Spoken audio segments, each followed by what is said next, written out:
Okay, so here's the solo dev dream. Creating your game how you want on your time, maybe even full time. It is the dream of so many, yet it is so incredibly difficult, not impossible, just really tough. I mean, we all know why it's difficult, right? You literally have to do everything. The music, the art, the programming, the marketing. I've never marketed a game before, but as a solo developer, you're gonna have to do that. And that's the exact reason as to why so many people don't make it to that point. The Mount Everest of things to do just becomes too much. So that's who I want to talk to today. The stressed out solo developer who's thinking about giving up. There is a path forward, and that's what we're talking about today.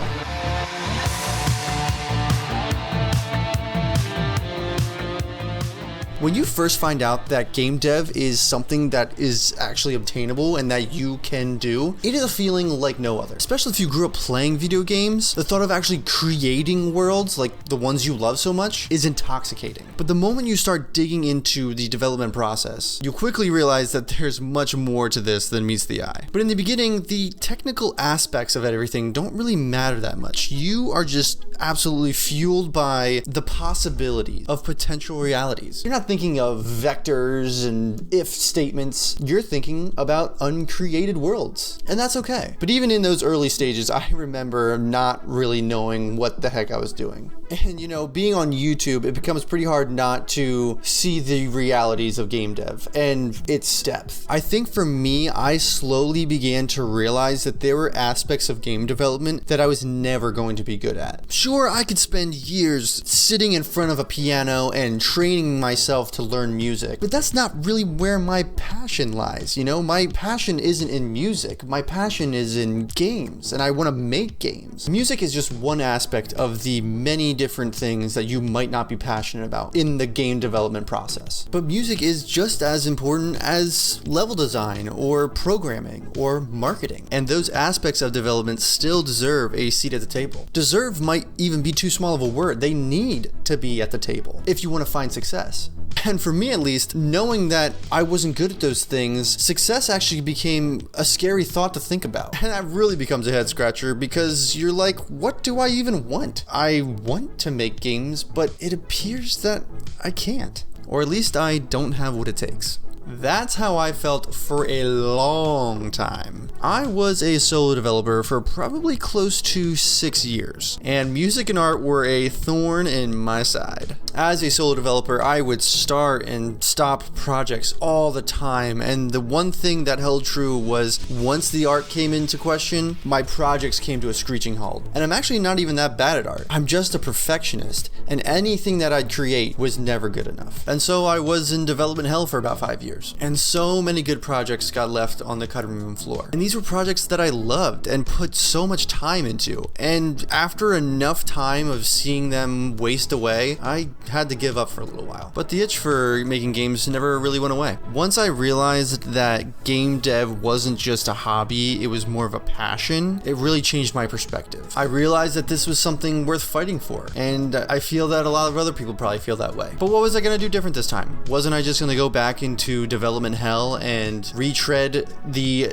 dead bodies of my previous projects? No, this time I was going to ask for help. And this was the single best decision I have ever made in my game dev career. And when I say ask for help, I don't mean just going and asking someone their opinion of the code I wrote. I'm more asking, hey, can we share the same vision for the game that we want to create? Because if we can make something amazing. And through asking different people those questions, a true vision for the potential future for my game development career came into focus.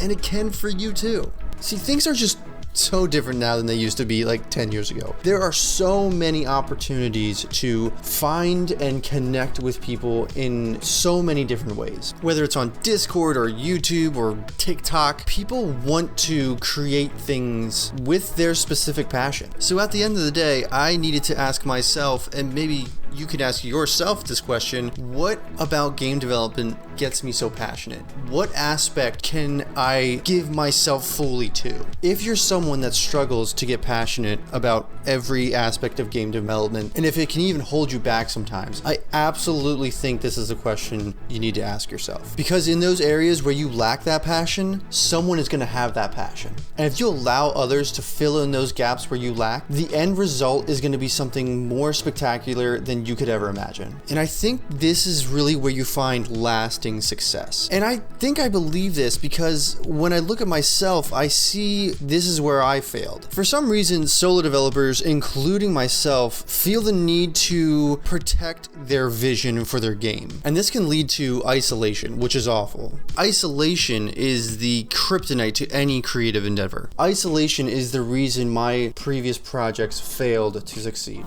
And I know I cannot be alone in that. I'm really curious, if you're a solo developer watching this and you are hesitant to allow others to collaborate with your project, why is that? I know for me, there might have been shame involved, or maybe even pride, but for some reason I was hesitant to share my project. And I really feel like this is the root cause for solo developers not being able to finish projects, because they're not just doing what they love to do. They're being bogged down by things they're just not passionate about. I don't want to be completely naive. There's always going to be part of the process that you're just not going to enjoy doing, that you're going to have to do. But ask yourself, what aspect of game development am I passionate about? What continues to bring me back to this? I know for me, it's designing levels and creating worlds for others to enjoy. I've always sort of thought of myself as a jack of all trades. I can kind of do a little bit of everything, but I'm not very good at some things. But I know that about myself, and I had to learn that over years, unfortunately. So I stick to what I'm good at. Allowing others to help me has actually helped me grow in areas that I'm not good at, and has made me a better developer in the long run. So, allowing yourself to do what you love to do will allow others to do what they love to do. And in the end, your project will grow like it may have not been able to before. So just to prove my point, I want you guys to just check out this game here really quick. This game has auto-generating rooms, almost 100 by the way, dynamic enemies, great character art, and a full tile set. Everything I just mentioned there was built in almost 2 weeks. I understand that some of you might scoff at that, but to me, that is insane. If I wanted to build something like that alone, it would have taken me way too much time and way too much stress. And it still wouldn't have looked as good as it does right now. The code is clean, the pixels are tight, and I'm not stressing. And if you want to check out that game, a link is in the description below, but the power of collaboration cannot be understated. I've said this 1,000 times now, but having people who are good at what they do allows you to do what you do best. The game you just saw was made by 3 people who have lives outside of game dev. We have families, full-time jobs, and just lives to live. When you're able to make quality games in a timely manner, man, the sky's the limit. And I'm telling you, when you have a solid group of people around you, a rising tide raises all ships. Everyone's getting smarter, and you're just gonna learn so much. Here's the deal, one of my favorite quotes. Luck is just being prepared for when opportunities come your way. Being knowledgeable in what you're passionate about and having a solid group of people around you to push you forward, you're gonna be prepared for those opportunities. So that's my spiel. That's all I got. But before I wrap this video up, I do want to take a moment to shout out all the solo developers who are actually doing it, because there are so many of you actually doing it. And you are literally my superhero, because I can't imagine. Actually, I can imagine, and it terrifies me. So no thank you. But there are countless YouTubers out there doing the solo dev path, and I absolutely commend you for that. People like 2Star, OverPhil, even Tsundown, they're doing it, and that's fantastic. They should continue to do it, but it's not the only path. There are other routes to success. You just need to be open to them.